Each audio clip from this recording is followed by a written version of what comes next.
সৈয়দুল আম্বিয়া খাতামুল মুরসালিন সৈয়দুল আম্বিয়া খাতামুল মুরসালিন मेरे प्यारे नबी तुमसा कोई नहीं सैयदुल अंबिया खातमुल मुरसलीन अल्लाहुम्मा सल्लि अला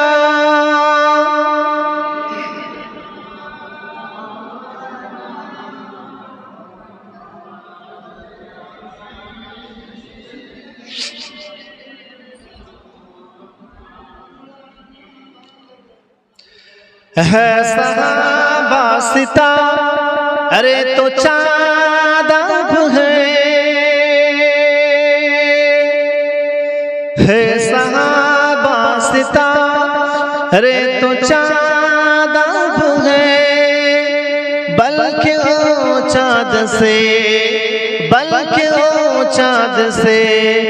आप ज़्यादा हंसी सैयदुल अंबिया खातमुल मुरसलीन अल्लाहुम्मा सल्लि अला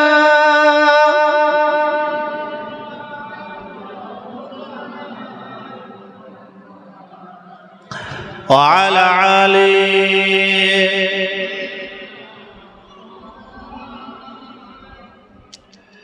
একটু জিকির করি লা ইলাহা ইল্লাল্লাহ লা ইলাহা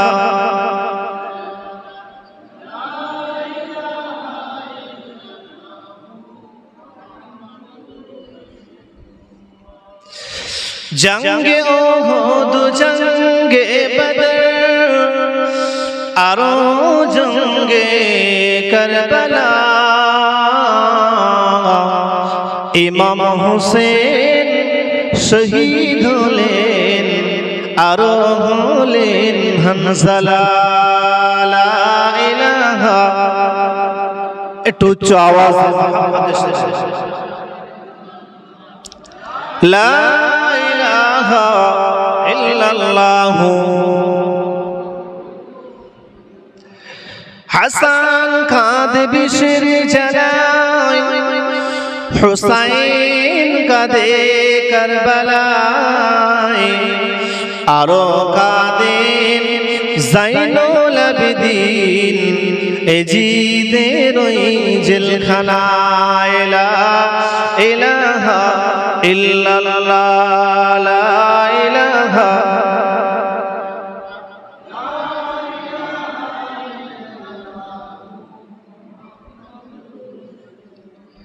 ভাইজান কি বলবো বর্তমান সমাজে বা বর্তমান পরিস্থিতি ভারতবর্ষের জমিনে মুসলমানদের জন্য বড় শোচনীয় বিষয়। আমরা নিজেদের দিক দিয়ে দেখি একটা নবী দিবস হচ্ছে, আপনাদের মহল্লাতে কত ঘর মানুষ আছে?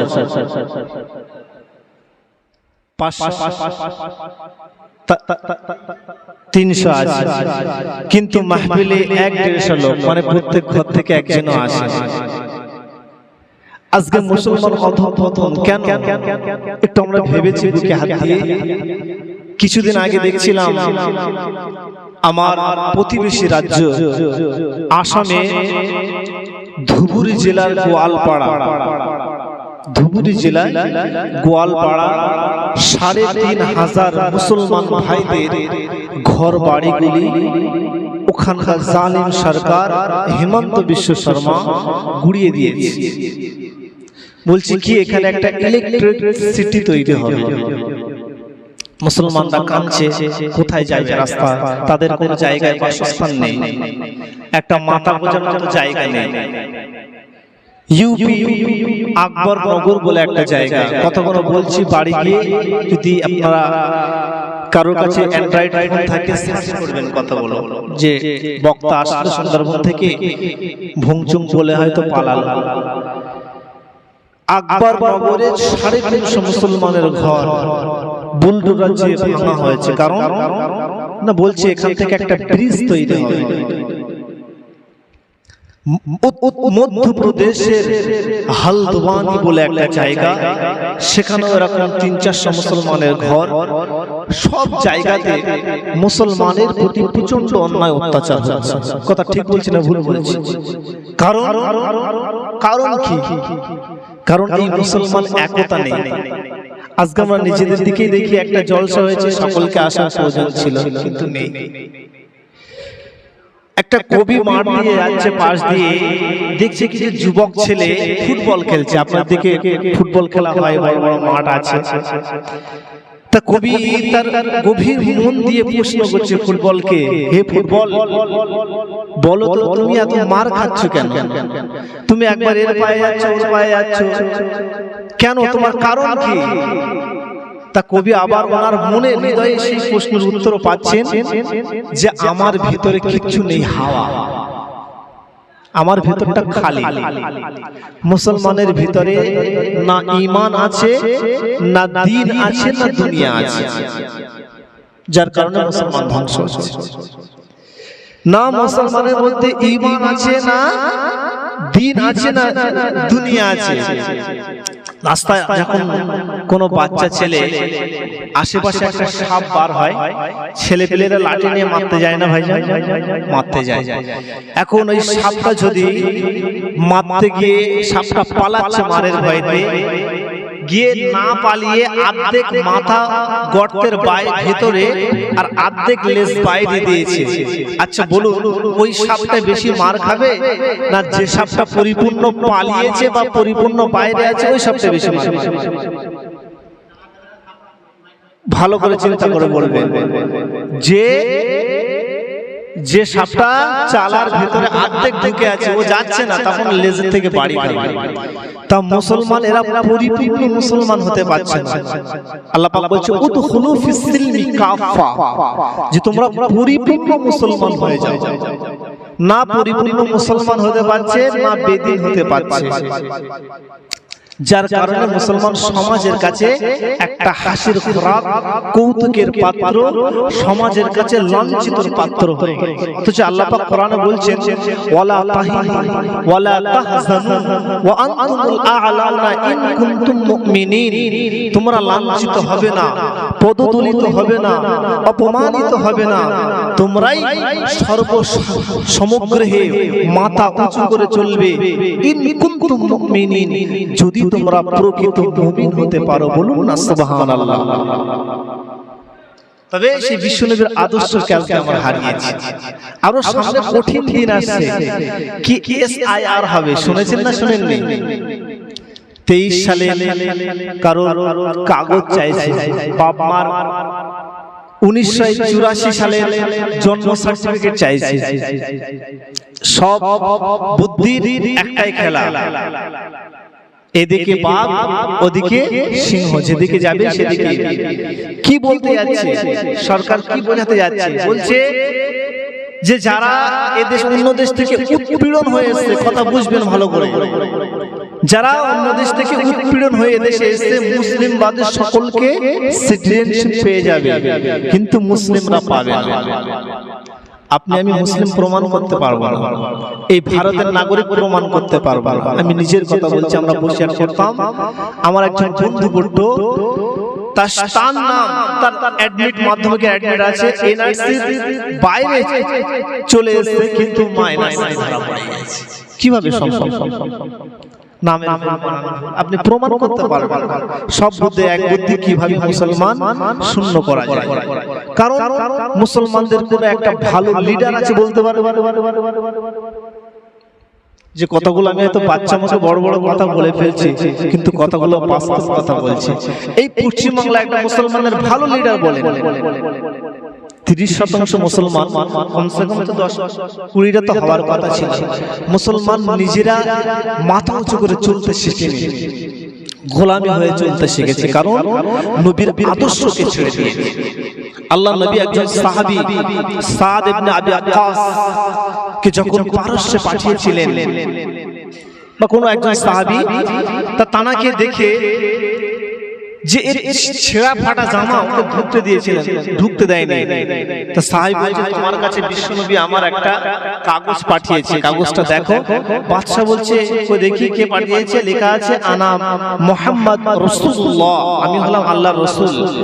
বাদশা ওই কাগজটা দেখে ফেড়ে ফেলেছে। আল্লাহর নবী বলছে যে ও আমার চিঠি ফাড়েনি, আমার রাজত্বকে ফেড়ে ফেলেছে। তার কিছুদিন পরেই ওই রোমের উপরে এমন হামলা হয়, রোম টুকরো টুকরো হয়ে যায়। বলুন না সুবহানাল্লাহ। রাসূলের আদর্শ অমান্য করলেই সমাজে আপনাকে আমাকে লাঞ্ছিত হতে হবে। এখন সেই রাসূলের জীবন আদর্শ কেমন ছিল আমাদের জানা দরকার আছে না নেই? কেমন তিনি রাসূল ছিলেন আমাদের একটু অবশ্যই জানতে হবে। তাহলে সেই অনুপাতে আপনার আমার জিন্দেগিটা অতিবাহিত করতে সহজ হয়ে যাবে। কথা ঠিক বলছি না ভুল বলছি বলেন? রাসূলের আদর্শ কেমন ছিল আর আপনাকে জানতে হবে।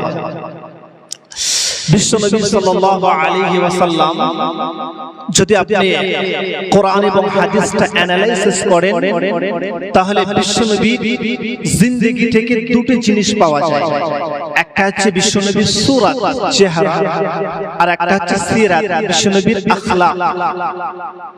এই যে আমরা নবী দিবসটা পালন করছি, আগে ভালো করে বুঝে নেন এই নবী দিবসে কিন্তু ইখতিলাফ আছে, দ্বিমত আছে।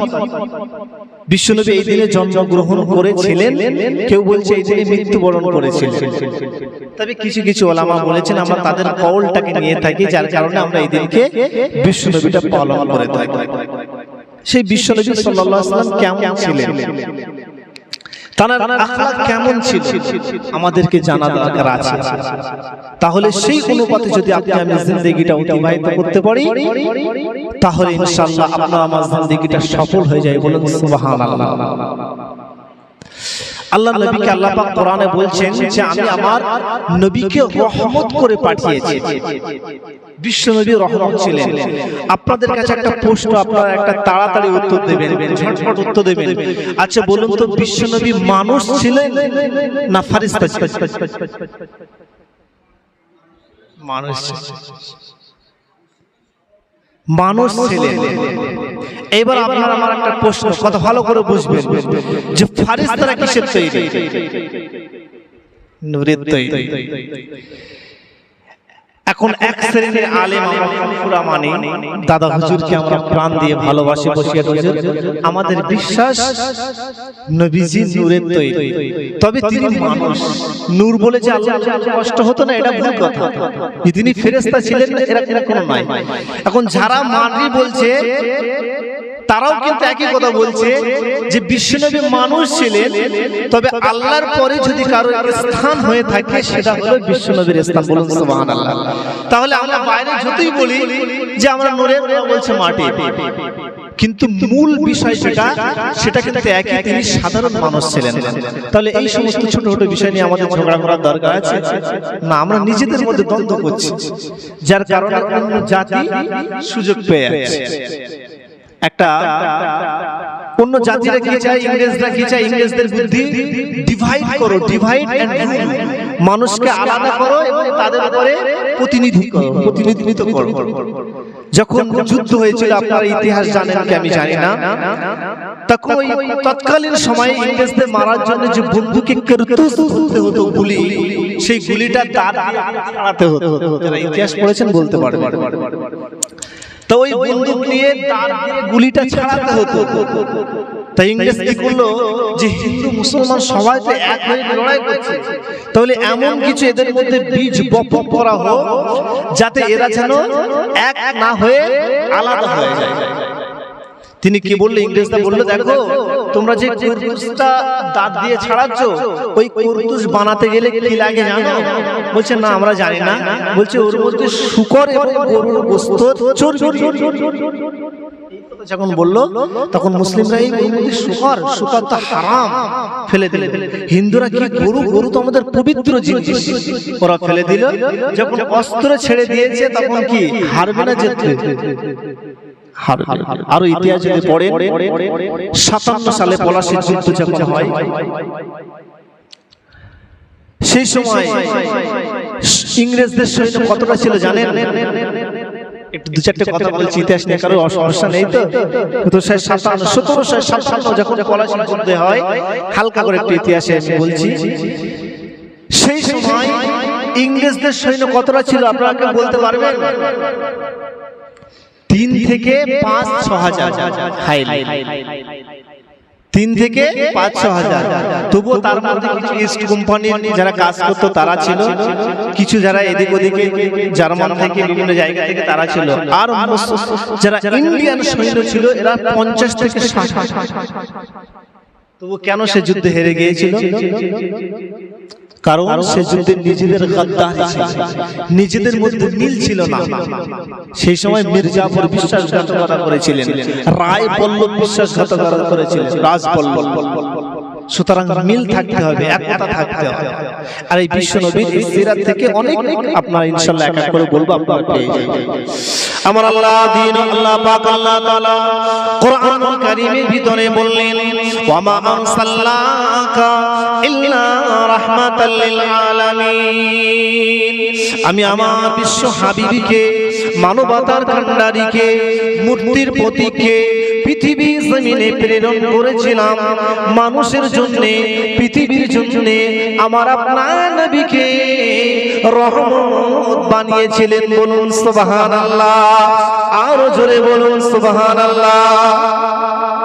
রহমত বানিয়েছিলেন শুধু যে মুসলমানের জন্য না, আপনি হিন্দু অন্য গ্রন্থ পড়বেন, আল্লাহ নবীর নাম এসেছে, কথা ঠিক না বেটি? একটি গ্রন্থে আছে হিন্দুদের গীতা, মৌতবর্তীতা দেবদা আক্রান্তে প্রকৃতিতা ভীষণ ভোকা এত হতার মিত্র মহাশরীন্দ্র। অন্য একটা জায়গা আছে অল্লং জ্যেষ্ঠং পূর্ণং সুষ্টং মুহাম্মাদে ইল্লাতি ইল্লাল্লাহ। মৌতবর্তীতা, যার প্রথম ম দিয়ে শুরু, দেবদা আক্রান্তে দ দিয়ে শেষ, প্রকৃতিতা ভীষণ, সেইভাবে প্রকৃত প্রভুর প্রেরিত রাসূল। বলুন না সুবহানাল্লাহ। শুধু মুসলমান বলে যে আমি বলছি যে আমার নবী নিজের জিনিস তো সবাই ভালো বলে, এই নিজের দই তো সবাই মিষ্টি বলে। অন্য গ্রন্থ থেকে হাজার হাজার রেফারেন্স আছে।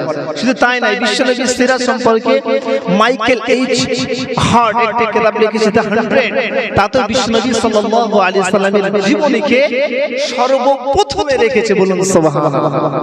আল্লাহ পাক এমন রহমত বানিয়েছেন, অন্য জাতিরা আল্লাহ নবীর রহমত যে তিনি একজন মানবতার কান্ডারি, এটা তারা স্বীকার করতে বাধ্য হয়েছে। আল্লাহ নবী আর শুরু থেকে এর আলামতটা প্রকাশ পেয়েছে। শুরু থেকে বিশ্ব নবী সাল্লাল্লাহু আলাইহি ওয়াসাল্লামকে আমার আল্লাহ পাক আল্লাহ তাআলা কুরআনুল কারীমের ভিতরে বললেন, ওয়া মা আরসালনাকা ইল্লা রাহমাতাল লিল আলামিন। আমি আমার হাবিবকে, বিশ্ব নবীকে শুধু মুসলমানের জন্য নয়, শুধু মুমিনদের জন্য নয়, শুধু আপনার কি নাম সুন্নিদের জন্য নয়, শুধু বেরেলিদের জন্য নয়, হিন্দু নয়, বৌদ্ধ নয়, খ্রিস্টান নয়, গোটা মানব জাতির জন্য আমার আপনার নবীকে আল্লাহ পাক রহমতের কান্ডারি বানিয়েছিলেন। বলুন সুবহানাল্লাহ, আরো জোরে বলুন সুবহানাল্লাহ। এমন নবী আমরা পেয়েছি যে নবী শান স্বয়ং আল্লাহ পাক কোরআন।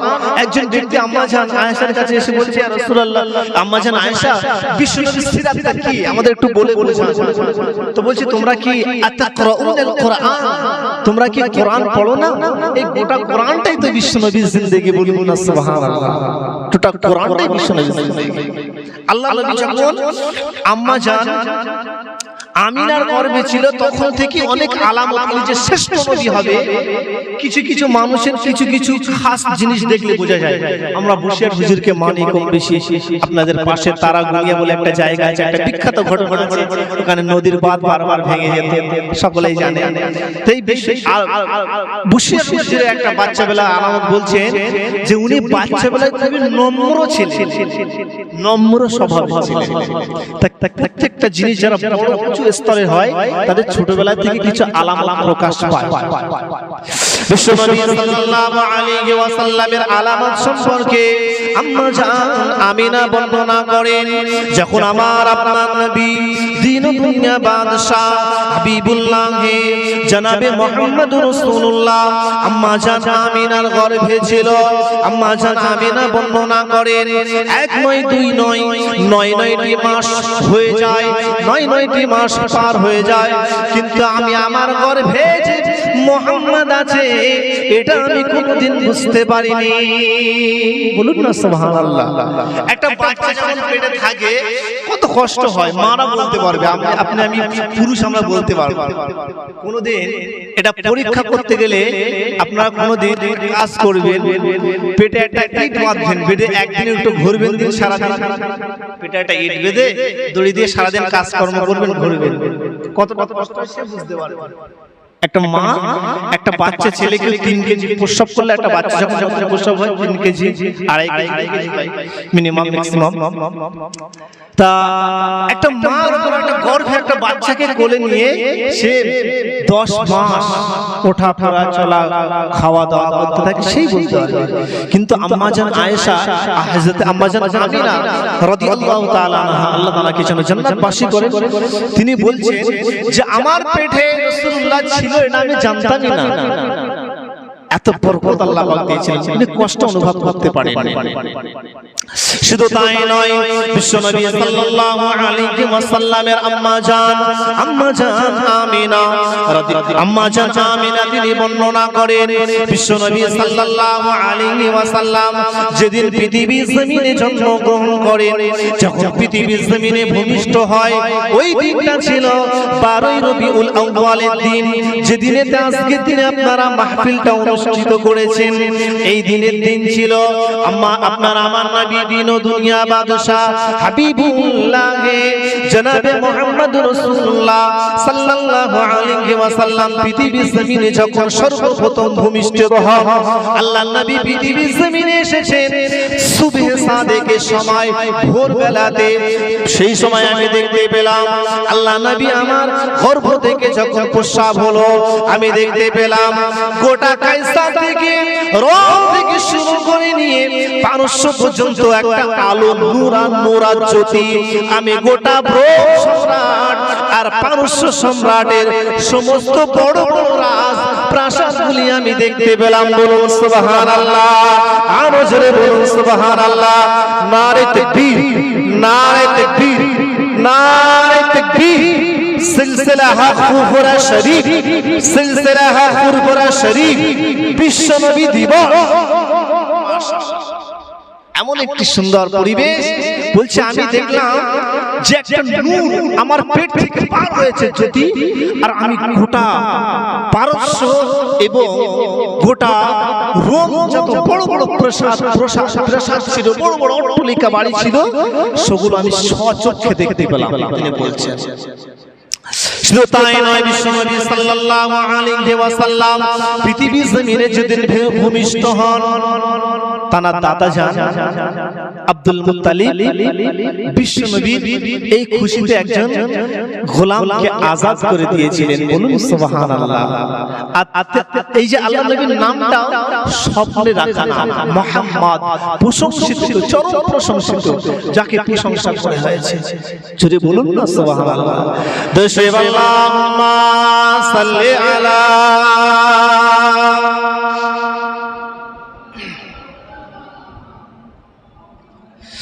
وعلى آل سيدنا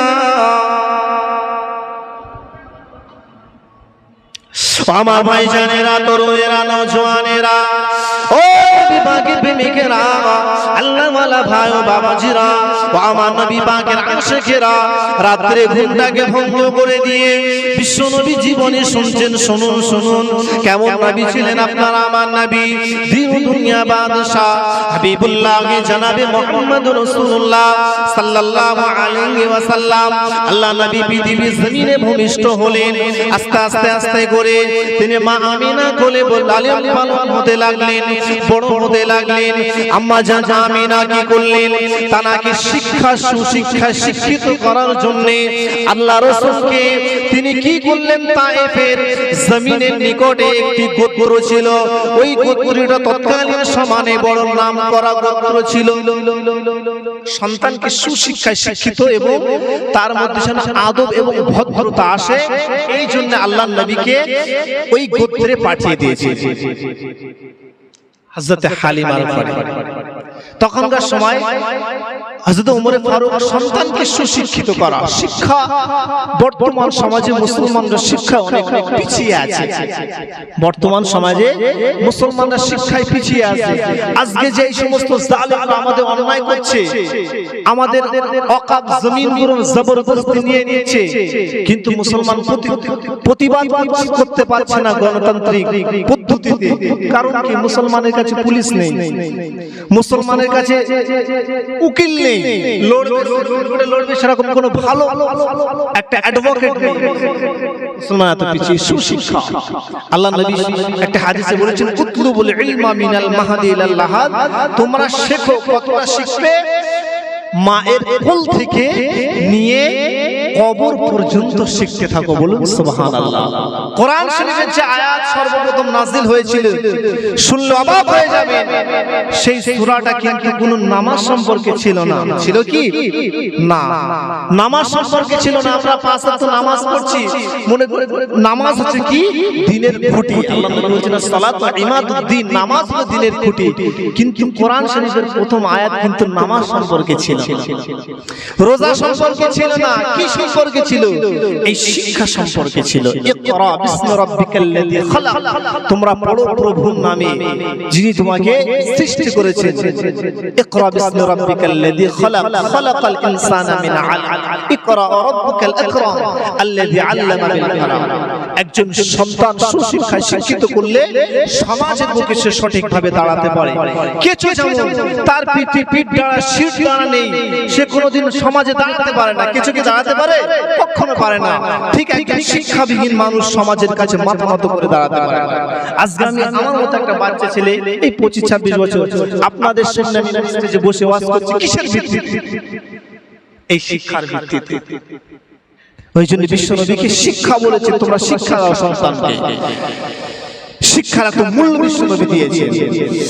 আল্লাহ নবী সাল্লাল্লাহু আলাইহি ওয়াসাল্লামকে শিক্ষার জন্য আম্মা জান হালিমার ঘরে পাঠিয়েছিলেন। আল্লাহ নবী আম্মা জান হালিমার ঘরে গিয়েছিলেন।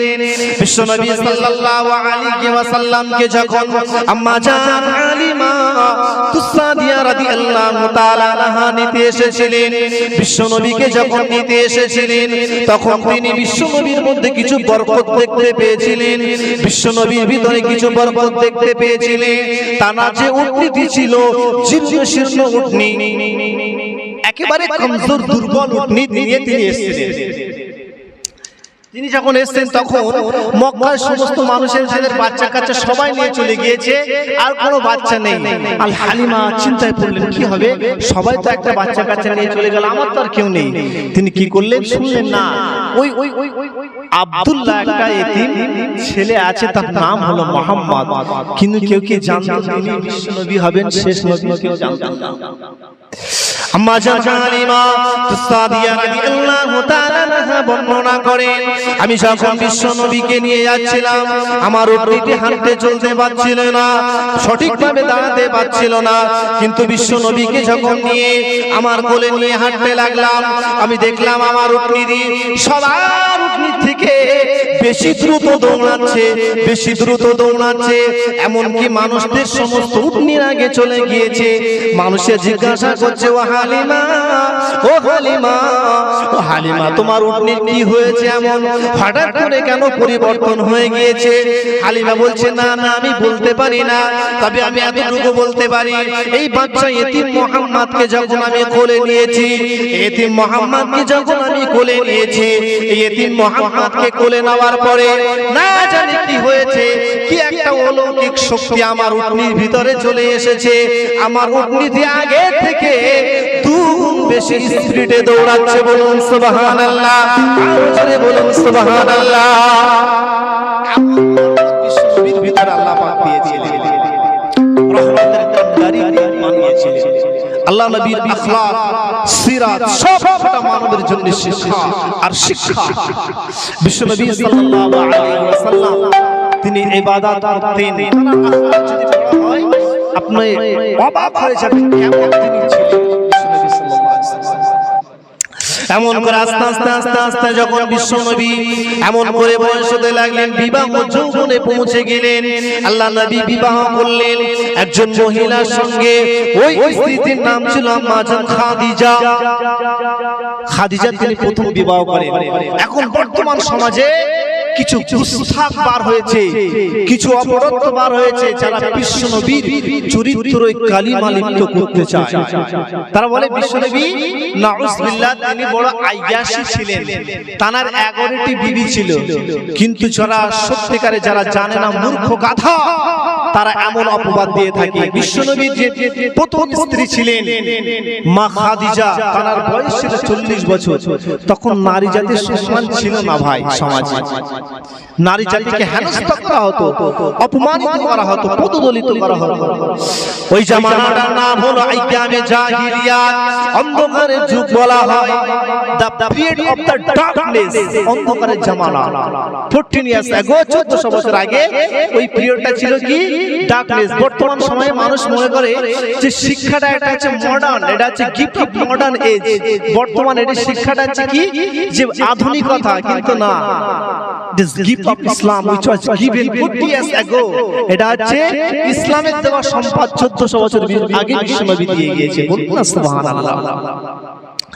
তখন নারী জাতির সম্মান ছিল না। দ্বিতীয় স্ত্রী ছিলেন সাউদা, মোটা। সাউদা মানে আসওয়াদুন, কালো। আপনারা লায়লা মজনু ঘটনা শুনেছেন না? এই লায়লা ঘটনা শুনেছেন না? লায়লা মজনু কি, লায়লা কেমন ছিল জানেন? কালো ছিল, কালো। আর মজনু ছিল পরিষ্কার। কিন্তু এমন প্রেম পড়েছে, সে প্রেমটা কি ভালোবাসা। বলছে লায়লার গলি থেকে যদি কোনো কুকুর আসতো পায়ে চুমু খেত, ওই পায়ে চুমু খেত। তো বলছে মজনু থেকে পাগল হয়ে গেছিস, লায়লার বাড়ি থেকে কুকুর আসে পায়ে চুমু খেয়েছিস। বলছে তুই সে ভালোবাসা বুঝবি না। তার লায়লার বাপ বড় লোক ছিল, ওর সাম্রাজ্যের সামনে অনেক লোক বসে থাকতো, সবাই বলতো আমি মজনু, আমি মজনু, আমি মজনু। তা একদিন একজন মহিলা লায়লাকে বললে, শুনেছি এরা সব তোর মজনু, তা আসল মজনু কোনটা কিভাবে বুঝবো? তা বলছে তুই একটা কাজ কর, একটা শরবতের একটা প্লেট নিয়ে পাঠিয়ে দিয়েছে। বলছে যা এটা গিয়ে বল লায়লা পাঠিয়েছে। তো যখন শরবতের কাপটা নিয়ে গেছে, সবাই বলছে যে হ্যাঁ আমি মজনু, আমি মজনু। তো বলছে আমি গিয়েছি, তো সবাই বলছে আমি মজনু। তো বলছে একটা কাজ কর, একটা ছুরি নিয়ে একটা প্লেট নিয়ে যা, গিয়ে বল লায়লা বলেছে যে মজনুর গায়ের এক টুকরো গোশত লাগবে। এই কথা যখন বলেছে, একটা মজনুর খুঁজে পাওয়া যাচ্ছে না, সব লুঙ্গি খুলে পালিয়েছে, সব পালিয়েছে। কারণ গোশত দেবে কে? আসল মজনু তো পাওয়া মুশকিল। দেখে একজন কোনায় বসে আছে, বলছে সবাই পালিয়েছে, লায়লা গোশত চেয়েছে, গাড় টুকরো। জীবিত মানুষের গোশত কাটলে কি আরাম ভালো লাগবে ভাই? ভালো লাগবে, মজা লাগবে, কষ্ট হবে। আর তুমি পালাওনি, তুমি কেন বসে আছো? তো বলছে যা লায়লাকে গিয়ে বল যে মজনুর কোন অঙ্গের গোশত লাগবে। তখন বুঝলেন না আসল মজনু এখানে পেয়ে গেছে। তা কালো সাউদা কথার অর্থ আমি বলতে গিয়ে ওখানে চলে গেলাম। সাউদা আসওয়াদুন থেকে মানে কালো, তাকে আল্লাহ নবী বিয়ে করেছিলেন। তারপরে উম্মে হাবিবাকে বিবাহ করেছিলেন একটা মীমাংসার জন্য। এমন করে তিনি 11টা বিবাহ করেছিলেন, কোন না কোন কারণে তিনি বিবাহ করেছিলেন। কিন্তু মানুষেরা বলে বিশ্বনবী নাউজুবিল্লাহ আরাম আয়েশের জন্য বিবাহ করেছিলেন। ভাইজান যে কথা বলছিলাম ভুল করবেন না, ভুলে যাবেন না। ও নওজওয়ানেরা, তরুণেরা, আমার নবী পাকের প্রেমিকেরা, আল্লাহ ওয়ালা ভাই ও বাবাজিরা, আমার নবী পাকের আশিক দিওয়ানারা, শুনে নেন, জেনে নেন, গভীরভাবে বোঝার চেষ্টা করুন। ওই জামানাটার নাম ছিল আইয়ামে জাহিলিয়াতের যুগ। নারী জাতির ছিল না কোনো সম্মান, ছিল না কোনো মর্যাদা। যদি কোনো গর্ভধারী নারী, পেটে বাচ্চাওয়ালা নারী রাস্তা দিয়ে হেঁটে হেঁটে হেঁটে হেঁটে যেত, তৎকালীন সময় তৎকালীন জামানায় মানুষেরা নিজেদের মধ্যে তর্ক বিতর্ক করত। কেউ বলতো দেখ নারী জাতিটা যে হেঁটে হেঁটে যাচ্ছে, ওই মহিলার গর্ভে যে সন্তানটা আছে ওটা হলো পুরুষ বাচ্চা, ওটা হলো ছেলে সন্তান। অপর দল বলতো না না না না, ওই গর্ভধারী নারী ছেড়ে যাচ্ছে, ওর পেটের বাচ্চাটা হলো কন্যা সন্তান, মেয়ে সন্তান। এরকম করে নিজেদের মধ্যে তর্ক করতো, জাহিলিয়াত মূর্খ যুগ। তা বলছে তাই কিভাবে বুঝবো তাহলে পেটটা কাট? সত্যি সত্যি তৎকালীন জামানায় পেট কাটা, কেন গাল গাল ভালো হচ্ছে না, বাস্তব কথা বলছে। কেটে দেখা হতো ওই বাচ্চাটা পুরুষ না নারী। আপনার আমার নবী দিন দুনিয়া বাদশা হাবিবুল্লাহ জনাবে মুহাম্মদ রাসূলুল্লাহ আম্মা জান তিনি কি করলেন? 25 বছরের যুবক থাকা সত্ত্বেও 40 বছরের নারীকে বিবাহ করেছিলেন, করে গোটা বিশ্ববাসীর কাছে বার্তা দিয়েছিলেন নারী জাতি কোনো ভোগবিলাসের পাত্র নয়, নারী জাতি হলো সম্মানের পাত্র। আল্লাহ নবী ওনাকে স্ত্রীর মর্যাদা দিয়ে গোটা মুসলমান নয় বিশ্ববাসীকে নারী জাতির সম্মানকে তুলে ধরেছিলেন। বলুন সুবহানাল্লাহ, আরো জোরে বলুন সুবহানাল্লাহ।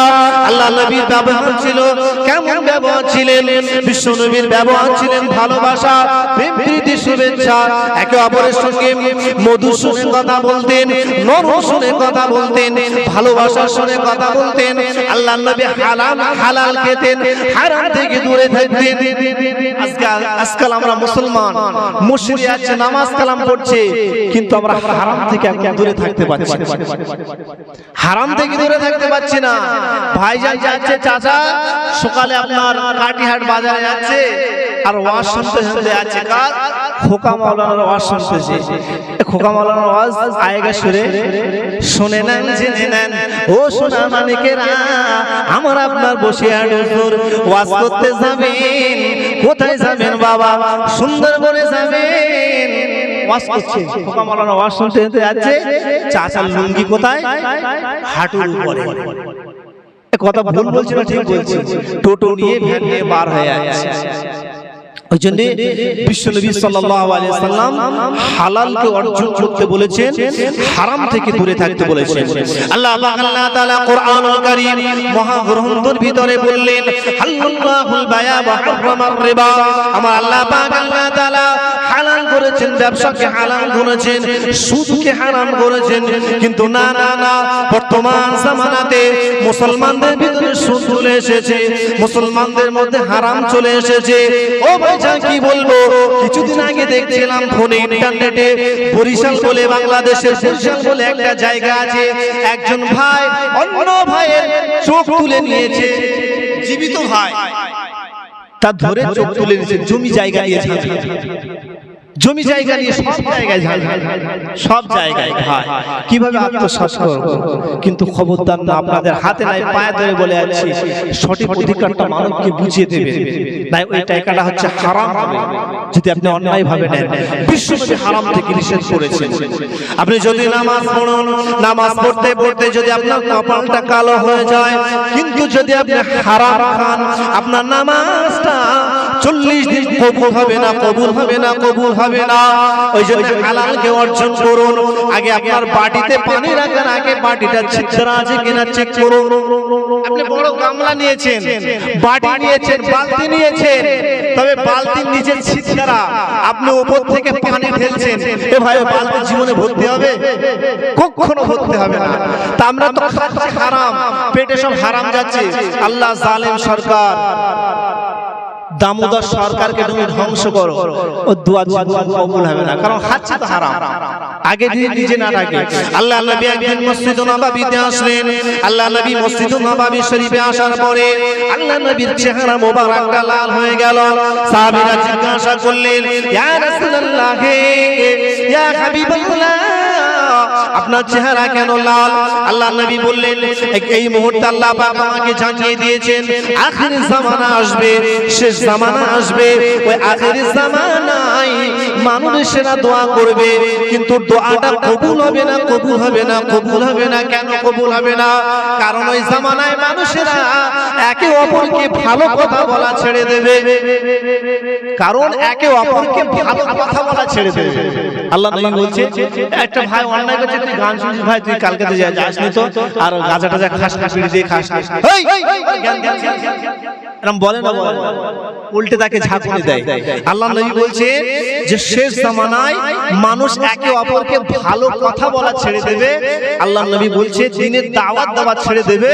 ওই জামানায় দোয়া করবে আলেম ওলামা, কিন্তু দোয়া কবুল হবে না।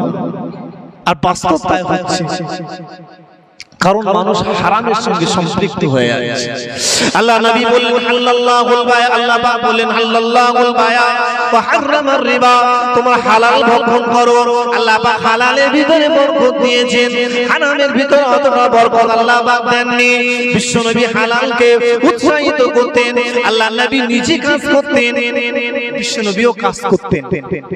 যে তিনি আমাদের দিকে বড় হুজুররা যদি ইমাম সাহেব একটু মাটি ঝোড়ানে মাঠে যায়, এই তুমি ইমাম সাহেব হয়ে যাও মাঠে যাচ্ছে, কিন্তু কাজ করাটা ভালো জিনিস। আল্লাহ নবী বলেছেন যে যত ইনকাম আছে সব থেকে ভালো ইনকাম নিজের হাতে কামাই করে খাওয়া। বলুন না সুবহানাল্লাহ। সমস্ত নবীরা একটা না একটা কাজ করতেন, সবাই একটা না একটা কাজ, ওই জন্য হালাল ইনকাম কাজ করে খাওয়া।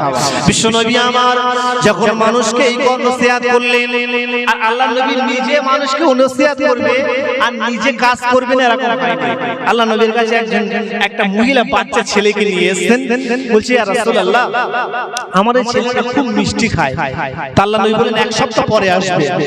তা ওই মহিলা আবার এক সপ্তাহ পরে বাচ্চাটা নিয়ে এসেছে, তো বলছে যে বাবু, বাচ্চা ছেলেটার হাত ধরে মাথায় হাত দিয়ে বলছে একটু মিষ্টি কম খাবে।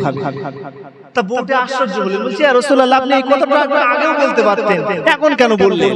তখন বিশ্বনবী বললেন যে দেখো আমি রাসূলুল্লাহ আমি নিজেই বেশি মিষ্টি খাই, মিষ্টিটা পছন্দ করি, তা আমি নিজে যে কাজ করব আর অপরকে বলবো এই কথা কোনোদিন শোভা পায় না।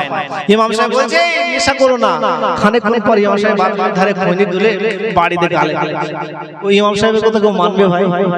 নিজে আগে পরিবর্তন না হয় অপরকে বলতে নেই। আল্লাহ নবী আগে নিজে করতেন। আল্লাহ নবী সাহাবীদেরকে নসিহত করলেন, ওয়া আমা সাবিরা, ও সাবিরা তোমরা হালালকে অর্জন করবে এবং হারাম থেকে দূরে থাকবে। বিশ্বনবী এই কথাটি বলে তিনি আল্লাহ নবী তিনি কাজে বার হয়ে যেতেন, কাজকর্ম করতেন। ইহুদিদের বাড়িতে তিনি খেজুর গাছে পানি দিতেন, ইহুদিদের কাজ করতেন, বাজারে যেতেন। আল্লাহ নবী মাঝে মাঝে ব্যবসা বাণিজ্য করতেন, আল্লাহ নবী কাজকর্ম করতেন। তিনজন ব্যক্তি আসলেন, এসে বলছে ইয়া রাসূলুল্লাহ যে শুনেছি আল্লাহ পাক আপনার আগে পিছনে সমস্ত গুনাহ maaf করে দিয়েছে, তা আমরা আপনার মতো এরকম এমন নেককার কিভাবে হব? তা বিশ্বনবী বলছে যে আল্লাহ পাক আমাকে এত গুনাহ করে দিয়েছে, তবুও আল্লাহ নবীর ইবাদতের মাত্রাটা অধিক ছিল। আল্লাহ নবী যখন নামাজ পড়তেন পা ফুলে যেত। একজন আল্লাহ নবী একজন একা একা নামাজ পড়ছেন জামাতে না, আর একটা সাহাবা বলছে বিশ্বনবী নামাজ পড়ছে, আজকে দেখি বিশ্বনবীর পিছনে নামাজ পড়বো বলে আল্লাহু আকবার বলে এখন বিশ্বনবী পিছনে ইক্তেদা দিয়েছে, আর বিশ্বনবী মনে করছে আমি একা নামাজ পড়ছি, পিছনে ইক্তেদা দিয়েছে। বিশ্বনবী সূরা পাঠ করা শুরু করেছে, সূরা বাকারা শেষ করছে, লম্বা চওড়া সূরা, আধ ঘন্টা হয়ে যাচ্ছে। তারপরে সূরা আল ইমরান শুরু করেছে। ওই ব্যক্তি বলছে যে যখন 1 ঘন্টা হয়ে গেছে তাহলে এবার মনে হয় বিশ্বনবী রুকু করবে। কিছুক্ষণ পরে আবার একটা সূরা হয়েছে, সূরা মায়েদা। ওই সাহাবী বলছে তখন আমার মন হচ্ছিল যে আমি নামাজ ছেড়ে দিয়ে পালাই, আমি আর দাঁড়াতে পারছি না, এতক্ষণ দাঁড়িয়েছি, আল্লাহ নবী এত লম্বা লম্বা নামাজ পড়ছেন। বিশ্বনবী আল্লাহ নবীর পা গুলো ফুলে যেত, সাহাবীরা জিজ্ঞাসা করতেন ইয়া রাসূলুল্লাহ ইয়া হাবিবাল্লাহ হুজুর আপনি এত লম্বা লম্বা নামাজ কেন পড়েন একটু বলুন। আল্লাহ পাক আপনার আগে এবং পরে জিন্দেগির গুনাহকে maaf করে দিয়েছে। বিশ্বনবী সময় বলতেন আফালা আকুনু আবদান শাকুরা, আমি চাই মহান আল্লাহ পাকের কাছে আমি যেন শুকরগুজার বান্দাদের অন্তর্ভুক্ত হতে পারি। বলুন সুবহানাল্লাহ। এত নামাজ তিনি পড়তেন। তা সাহাবীরা শুনেছে সব কথা, গ্রাম থেকে তিনজন সাহাবী এসে বলছে আম্মা জান বিশ্বনবী এত নামাজ কালাম পড়তেন আমরা সেরকম একটু আল্লাহর নবীর মতো সওয়াব অর্জন করতে চাই। তা বলছে তুমি বিশ্বনবীর মতো সওয়াব অর্জন করতে চাও, তুমি ওরকম পারবে না বাবা। বিশ্বনবী লম্বা লম্বা নামাজ পড়তেন। তখন ওই ব্যক্তি বলছে যে আমি তাহলে কালকে থেকে সারা রাত ধরে নামাজ পড়ব। এই যে জলসা আপনারা রাত করছেন না, বেশি রাত করে জলসা করাও কিন্তু আমাদের ওলামারা মানা করে যাতে ফজরের নামাজটা মিস্টেক না হয়। তা বলছে যে বিশ্বনবী লম্বা লম্বা নামাজ পড়তেন, তাহলে আমি কালকে থেকে সারা রাত নামাজ পড়ব। তিনজন ব্যক্তি আল্লাহ নবী এই কথোপকথন চলছে, হঠাৎ করে বিশ্বনবী হাজির হয়ে গেছে।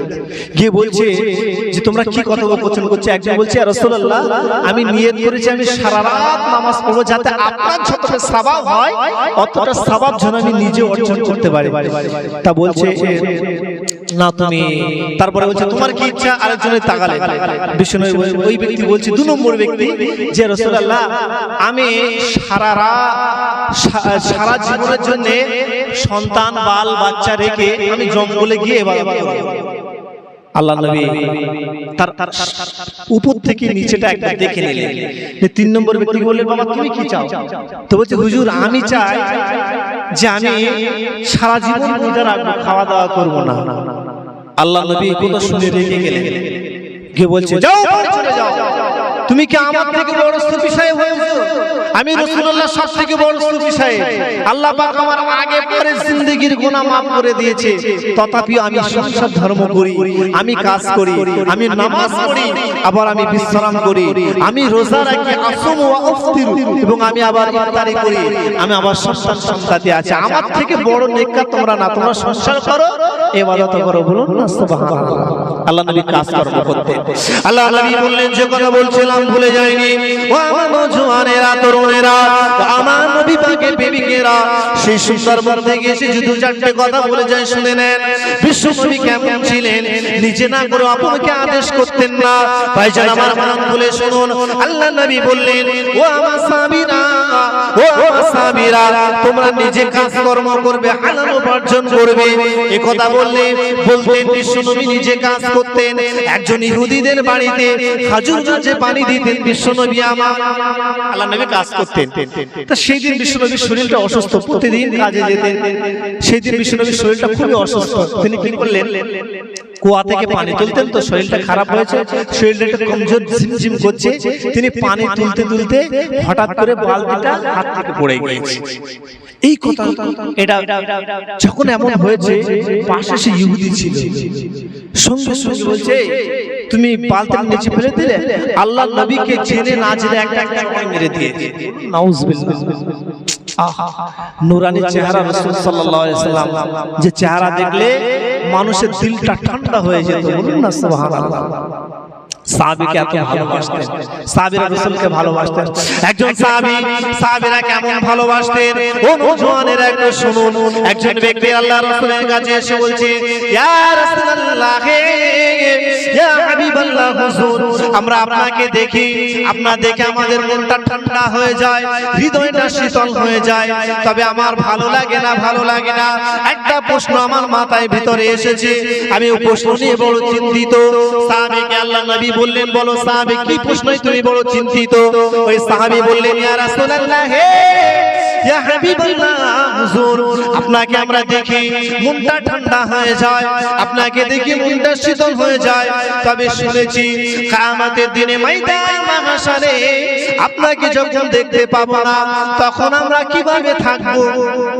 সাহাবীরা আবদার করে ভালোবেসে নবীকে একটা প্রশ্ন করলেন, জি ইয়া রাসূলুল্লাহ, যে শুনেছি যে কিয়ামতের দিনে যারা ভালো মানুষ হবে তারা উপরের দরজায় থাকবে, যারা একটু খারাপ গুনাহগার হবে জান্নাতের নিম্ন দরজায় থাকবে।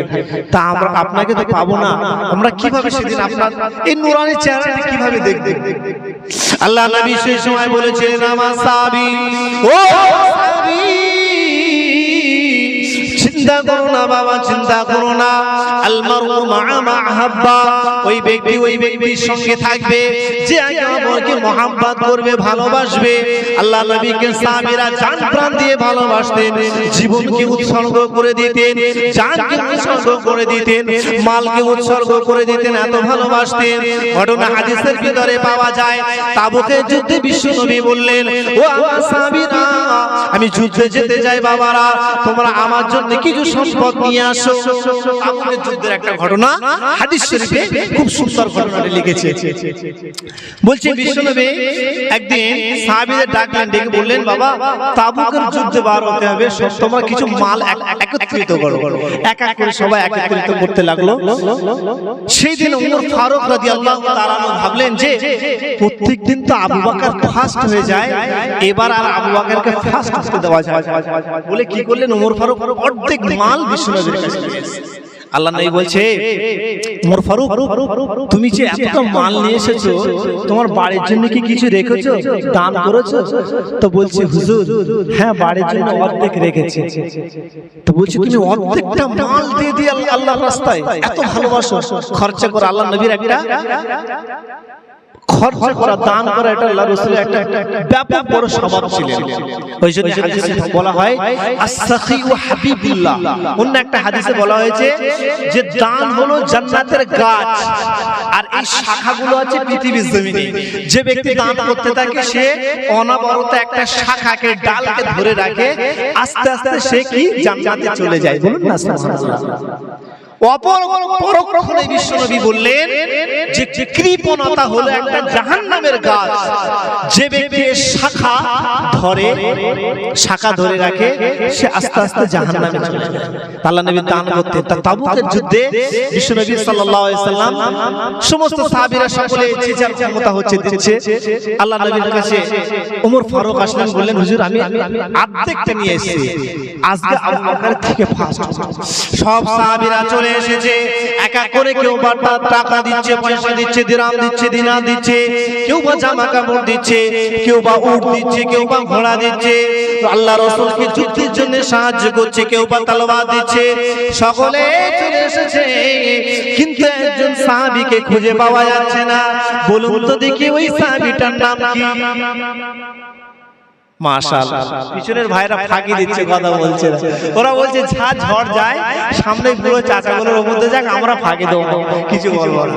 ওই সাহাবীর নাম কি ছিল ভাইজান? একটু কথা বলেন। আবু বকর নাম ছিল। চাচা ঠিক বলেছেন, সবাইকে পাওয়া আছে, কিন্তু সে আবু বকর কোথায়? সাহাবীরা নয়ন মেলে তাকিয়ে আছে, কোথায় আবু বকর? আবু বকর না না না না না, আবু বকর দেখে তো খুঁজে পাওয়া যাচ্ছে না। বাবা কিছুক্ষণ পরে দেখা যায় মরুভূমি, মরুপ্রান্তরে একজন মানুষ হেঁটে হেঁটে হেঁটে হেঁটে আসছে, জীর্ণ শীর্ণ তার পোশাক, গায়ের বস্ত্রটা বাবা কি 100 টাকা দামের মিটারের কাপড়, দামি কাপড় পরছে। আর বিশ্বনবী সাহাবীরা পোশাকের কত কষ্ট করেছে, সেই দিন আজকে নেই। আজকে তো সুখের দিন, তবুও মানুষদের মধ্যে ঈমান নেই, রাসূলের প্রতি ভালোবাসা নেই। আল্লাহ নবী বলছে, আমি ভয় পেতাম যে আখিরের জামানার নবীরা গরীব হয়ে মরবে না, আমার উম্মতরা এরা বড়লোক হওয়ার কারণে দিন থেকে পিছিয়ে যায়। আল্লাহ নবী বলছে, আমি ভয় পেতাম যাতে এরা গরীব না বড়লোক হয়ে সব এক এক করে দিন থেকে ভুলে যায়। যে যত বড়লোক হচ্ছে সে তত বড় ইসলামের শত্রু হচ্ছে। কথা ঠিক বলছে না ভুল বলছে? বড় বড় অর্কেস্ট্রা হচ্ছে, নায়ক নায়িকাকে নিয়ে আসছে, সিনেমা হচ্ছে, বড় বড় পার্টি অফিসে বেশিরভাগ টাকা খরচা করছে কারা? মুসলিমরা। আজিজ প্রেমজি করোনার সময় ভারতে সবচেয়ে বেশি দাম দিয়েছে। টাকা আল্লাহ নবী বলছে এদের যখন টাকা হয়ে যায় মনটা কঠোর হয়ে যায়। আল্লাহ নবী সাহাবীরা দানের দিক থেকে ব্যাপক ছিলেন। ওই সময় একজন সাহাবীকে খুঁজে পাওয়া যাচ্ছে না, কোথায় সাহাবী? দেখে মদিনা থেকে একজন ব্যক্তি জীর্ণ শীর্ণ চেহারা নিয়ে আসছে। বাবা ভুল করবেন না, বলে যাবেন না, ওই সাহাবীটির নাম হযরত আবু বকর সিদ্দিক রাদিয়াল্লাহু তাআলা আনহু। পরনের পোশাক কি পোশাক? পরনের পোশাক ছিল চটের বস্তা। চটের বস্তা, কম্বল। আগেকার দিনে আমরা, এখন তো সব ব্ল্যাঙ্কেট হয়ে গিয়েছে, 500 টাকা দামের ব্ল্যাঙ্কেট, 1000 টাকার ব্ল্যাঙ্কেট। এই ব্ল্যাঙ্কেট না দিলে জামার ঘুম হয় না। আর তখনকার সময়, এটা কিছুদিন আয়লার আগে পর্যন্ত, এখান থেকে 10 বছর আগে ব্ল্যাঙ্কেট ছিল কি নিচের দিকে সে বস্তা ঝুলঝুলি হয় গায়ে ফোটে, এরকম ব্ল্যাঙ্কেট ছিল না? ছিল না। আমাদের যারা দাড়ি সাদা চাচা তারা বলতো, আমি ভুল বলছি কি? ইস্তাতকের সময় ওই ব্ল্যাঙ্কেট ছিল, গায়ে দিলে গায়ে ফুটতো, এরকম ব্ল্যাঙ্কেট। আবু বকর দেখছে যে চট পরিধান করা বিশ্বনবীর সাহাবী, যে আবু বকরকে আল্লাহ নবী বলছে আবু বকর জান্নাতি, যে আবু বকর সম্পর্কে অগণিত ছোট্ট একটা হাদিস বলছি বলে আমি আবার এইদিকে ফিরে আসছি। আম্মা জান আয়েশা বিশ্বনবীকে জিজ্ঞাসা করলেন, একদা রাতে আম্মা জান আয়েশা বার হলেন, আকাশের দিকে তাকিয়ে দেখলেন আকাশের তারাগুলি নক্ষত্রগুলি ঝলমল ঝলমল ঝলমল করে জ্বলছে।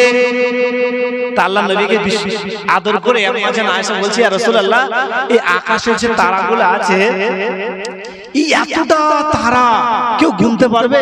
কোনদিন গুনে শেষ করতে পারবে না। বলছে এতটা যে তারা আছে, এরকম নেকি কি পৃথিবীর জমিনে কোনো মানুষের আছে?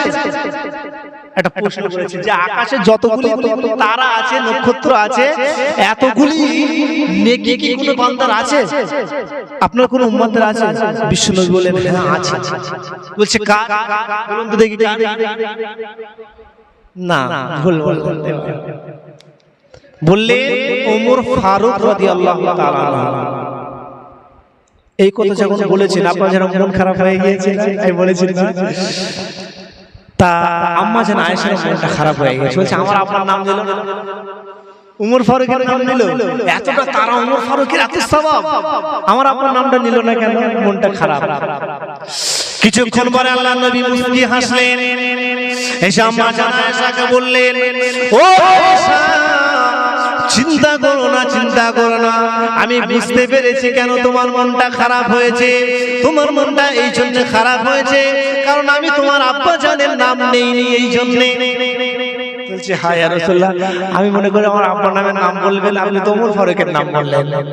তো বলছে বাবা মন খারাপ করো না আম্মা জান আয়েশা, শোনো শোনো, আবু বকরের আমলের কথা তো দূরে থাক, ওমর ফারুকের আমল এতটা, আমার আবু বকর তো আবু বকর, আবু বকর তো আবু বকর, আবু বকর তো আবু বকর। আবু বকরের জিন্দেগির কথা দূরে রাখলাম, আবু বকর যে 3 দিন আমার সঙ্গে ঘরে সওরতে ছিল, ওই 3 দিনের নেকিটা আকাশে যতগুলি নক্ষত্র আছে তার থেকেও বেশি। বলুন সুবহানাল্লাহ, আর জোরে বলুন সুবহানাল্লাহ। নারে তাকবীর, নারে তাকবীর, বিশ্বনবী দিবস। মাশাআল্লাহ। বলছে যে আবু বকরের এই 3 দিনের যে নেকি, এটাই সমান, সারা জীবন তো দূরের কথা। সে আবু বকর আসতেন গায়ে জিরিশূন্য পোশাক, বাবা চট পরিধান করা, বতনগুলো কি বতন জানেন? আমরা তো বতন ব্যবহার করি, এটাকে বলে গুজরাটি বতন, কিন্তু না না না, বতন ছিল না। যারা আবু বকরকে দেখছেন, সমস্ত সাহাবীরা দেখছেন, সবাই চলে আসলো, আবু বকর কেন আসলো না? আবু বকর আসলেন একটা চটের বস্তা পরিধান করা, আর বতন হিসাবে খাজুরের কাঁটা পরিধান করানো লাগানো আছে। বলুন সুবহানাল্লাহ। খাজুরের কাঁটা এইভাবে দিয়ে সূর্যের নাম্বার এভাবে দিই, খাজুরের কাঁটা এইভাবে দেওয়া। কথা খারাপ লাগছে নাকি ভাইজান? আলোচনা খারাপ লাগছে বললেন। তখন বিশ্বনবী বললেন, আবু বকর তুমি এসেছো, বলো তুমি তাবুক যুদ্ধের জন্য কি নিয়ে এসেছো? বলছে হুজুর আমার 2-3টে থালা বাটি। বলছে এই? বলছে হ্যাঁ। তো বলছে যে তুমি আর কিছু নিয়ে আসোনি? বলছে না হুজুর আর কিছু নিয়ে আসিনি। বলছে বাড়ির জন্য কিছু রেখেছো? আম্মা জান আসমা আছে আর অন্যান্য। বলছে ইয়া রাসূলুল্লাহ, ইয়া হাবিবাল্লাহ, আমি আমার বাড়িতে 2জনকে রেখে এসেছি। কে কে 2জনকে, কাকে রেখে এসেছো? আল্লাহর নবী মুস্কি হাসলেন। আবু বকর বললেন, ইয়া রাসূলুল্লাহ, ইয়া হাবিবাল্লাহ, হুজুর আমি আমার বাড়িতে 2জনকে রেখেছি। একজন হলো যিনি আরশের মালিক, ওই মহান আল্লাহকে রেখে এসেছি। বলুন সুবহানাল্লাহ, একটু প্রাণ খুলে বলুন সুবহানাল্লাহ। আরেকজন ব্যক্তি, সেটি হলো কে? বিশ্ব নবী নূহ নবীর দোয়াকে রেখে এসেছি। বলুন সুবহানাল্লাহ। আল্লাহ নবী বললেন, দেখো ওমর আজকের দিনেও আবু বকর ফার্স্ট হয়ে গেল। বলুন সুবহানাল্লাহ। এমন সাহাবীরা ভালোবাসতেন, দিল তো দিল সব কুছ কুরবান হ্যায়। এই জন্যই তো কবি বলছে যে মোহাম্মদ কে গলি মে पैदा हुआ होता तो क्या होता। जरा একটু हिंदी उर्दू বোঝেন, একটু আমাদেরকে ধ্যান দেবেন। বলছে मोहम्मद की गली में पैदा हुआ होता तो क्या होता, उसी गली में दफन हुआ होता तो क्या होता। যে মোহাম্মদের গলিতে যদি জিন্দেগিটা, আমার কথাটা কম বলো, জিন্দেগি যদি হতো কতই ভালো হতো, আর যদি ওই মোহাম্মদের গলিতে মৃত্যু হতো কতই ভালো হতো। তাই বলছে মোহাম্মদ के गली में पैदा हुआ होता तो क्या होता, उसी गली में दफन हुआ होता तो क्या होता। তারপর লাইন ভালো করে শুনবেন। आए मजनू तू लाइला को दिल देकर दीवाना हुआ, अगर मेरे नबी को दिल दिया होता तो क्या होता। बोलूं सुभान अल्लाह। विश्व नबी আমার যে কথা বলছিলাম, ও আমার ভাইজানেরা, আমি ওয়াজ ভুলে যাইনি। আল্লাহ নবী বললেন তোমরা হালালকে অর্জন করো, হারাম থেকে দূরে থাকো।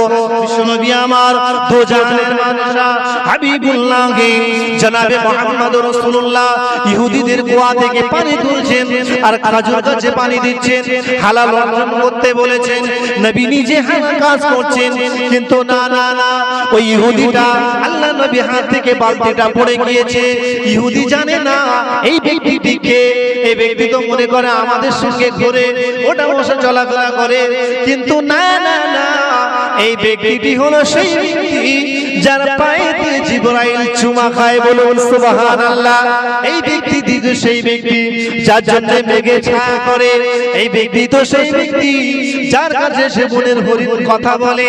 এই ব্যক্তি তো সেই ব্যক্তি যার কাছে পাথরগুলো কলেমা পড়ে। বলুন সুবহানাল্লাহ। সেই ব্যক্তি কিন্তু এ তো জানে না ইহুদি গালে একটা চড় মেরে দিয়েছে। আর আল্লাহ নবী পরিষ্কার ছিলেন, দুধে আলতা বড়। বিশ্ব নবীর গালে যখন মেরেছেন, আল্লাহ নবীর চেহারাটা লাল হয়ে গেছে, টকটক করছে, লাল লাল লাল টক করছে। তখন আল্লাহ নবী অসুস্থ ব্যক্তি, একেতে অসুস্থ, হাত থেকে পড়ে গিয়েছে। আল্লাহ নবী মনটা খারাপ করে নিয়ে বুক ভরা ব্যথা নিয়ে বাড়ি চলে গেলেন।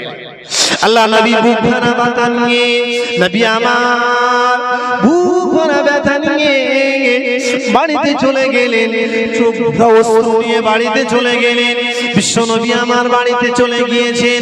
বিশ্ব নবী বাড়িতে যাওয়ার পরে মা জান বললেন, ইয়া রাসূলুল্লাহ, ইয়া হাবিবাল্লাহ, হুজুর কি হয়েছে আপনার? মনটা অত খারাপ কেন, অসুস্থ কেন? আল্লাহর নবী বললেন, ও আমার বিবি, তুমি জানো না, জানো না, আমি কাজ করতে গিয়েছিলাম, কিন্তু আমার শরীরটা বড় খারাপ, অসুস্থ। আমি কাজ করতে গিয়ে হঠাৎ করে বালতিটা আমার হাত থেকে পড়ে যায়।